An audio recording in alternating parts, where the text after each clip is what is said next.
Soft butter नान यह एक बहुत टेस्टी आइटम। साधारणतः रेस्टोरेंट गले समस्त प्रथम पसंद होची नान बटर चिकेन किबा नान पनीर बटर मसाला।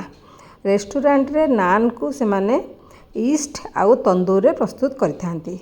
आमे किंतु यह को बिना ईस्ट रे बिना तंदूर रे घरे तावा रे प्रस्तुत करिबा।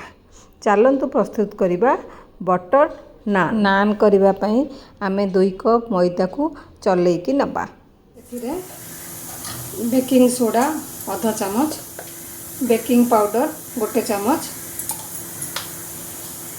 और लूण स्वाद अनुसार 2 चमच चीनी दबा। तापरे एथिरे दही 2 चमच दबा। बहलिया दही अछि एथिरे 2 चमच दही दबा।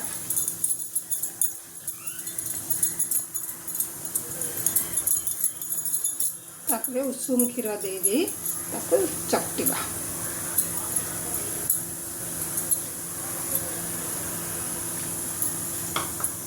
एतिकी चकटिला परे एथिरे 2 चमच तेल दबा।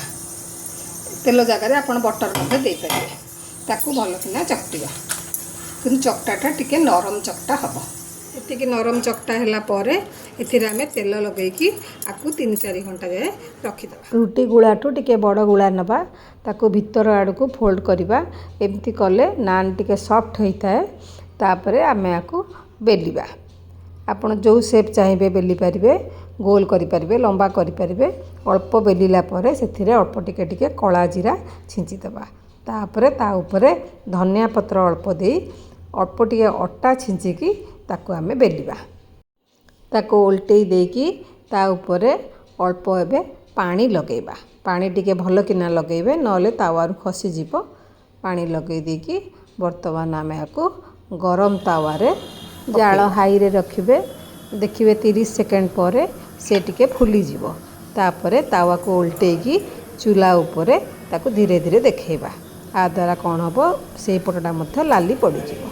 यदि लाली न पड़ी तेबे आउ टिके ताको देखै देबे। आमर प्रस्तुत होई गला नान। ताको एबे आमे तळको ओल्हेई दबा। तापरे सेथिरे टिके टिके बटर लगेबा।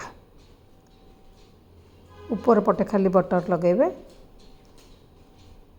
यही सुपर सॉफ्ट नान को आपण चिकेन, मटन, पनीर जहाँ संगे चाहिए सर्व करि पारिबे।